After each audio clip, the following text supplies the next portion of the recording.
అందరికీ నమస్కారం అండి. నేను మీ పల్లెటూరి సీను. పల్లెటూరి వారి మాట పాట అన్నటువంటి కార్యక్రమంలో ఈరోజు మేడారం మాట. ఏంటి ఆ మేడారం మాట? మేడారంలో సమ్మక్క సారక్క అనేటటువంటిది ప్రపంచంలోనే అతి పెద్ద గిరిజన పండుగ. ఇది అతి పెద్ద గిరిజన జాతర. ఈ గిరిజన జాతరకు 10 కోట్ల మంది వస్తూ ఉంటారు.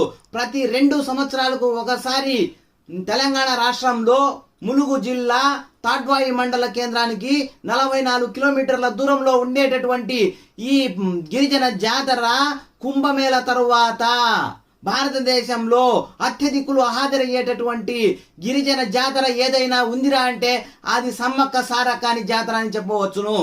ఈ జాతరను తెలంగాణ ప్రభుత్వము 2014లో రాష్ట్ర పండుగగా గుర్తించింది. అదేవిధంగా ఉమ్మడి ఆంధ్రప్రదేశ్లో ఉన్నప్పుడు 1966వ సంవత్సరంలో ఆంధ్రప్రదేశ్ రాష్ట్ర పండుగగా గుర్తించింది. ఇలాంటి విశిష్ట పండుగ కలిగినటువంటి జాతర ప్రపంచంలోనే అతిపెద్ద గిరిజన జాతర అంటే మనకు నమ్మశక్యం కాని రీతిగా ఈ గిరిజన జాతర జరుగుతుంది.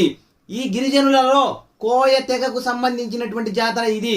సమ్మక్క అనేటటువంటి ఆమె గిరిజనకు తెగకు చెందినటువంటి ఆమె. గిరిజనులలో కోయ తెగకు చెందినటువంటి ఆమె. మరి ఇలాంటి ఆమె గురించి ఈరోజు మనం సంక్షిప్తంగా తెలుసుకునేటటువంటి ప్రయత్నం చేద్దాము. సమ్మక్క ఎవరు, సారక్క ఎవరు, వీళ్ళ నేపథ్యం ఏమిటి అనేటటువంటిది సంక్షిప్తంగా మీకు అందించే ప్రయత్నం ఈ పల్లెటూరి సీను గారు చేస్తున్నారండి. సమ్మక్క అనేటటువంటి ఆమె కోయ తెగకు చెందినటువంటి ఆమె. ఎవరు ఈ సమ్మక్క అంటే, ఒకరోజు పొలవాసమైన ఒక వ్యక్తి వేటకు పోతూ ఉన్నప్పుడు అక్కడ దట్టమైనటువంటి అడవిలో ఒక పుట్టపైనటువంటి ఒక పాప కేరింతలు కొడుతూ కనిపిస్తూ ఉంటుంది. అలాంటి పాపకు పులులు, సింహాలు రక్షణగా ఉంటూ ఉంటాయి. ఈ రాజు, వేటకు వెళ్ళినటువంటి రాజు ఈ పాపను పులులు, సింహాలు రక్షణగా ఉండడం ఏమిటి అని చెప్పి దైవాంశ సంభూతురాలుగా భావించి, ఆమెను దైవంతో సమానంగా భావించి ఆమెను పెంచుకున్నాడు ఈ రాజు. అలా పెంచుకున్నటువంటి రాజు కొద్ది రోజులకు సమ్మక్క వయసు వస్తుంది. వయసు వచ్చే వరకు అడవిలో తిరుగుతూ ఆమె దగ్గర ఉండేటటువంటి అడవిలో తిరిగినటువంటి ఆకుల్ని, అలుముల్ని అన్నింటిని తీసుకొచ్చి ఆకుపసురు పూస్తే సమ్మక్క పూస్తే ఏ రోగమైనా కూడా మాయమైపోయేది.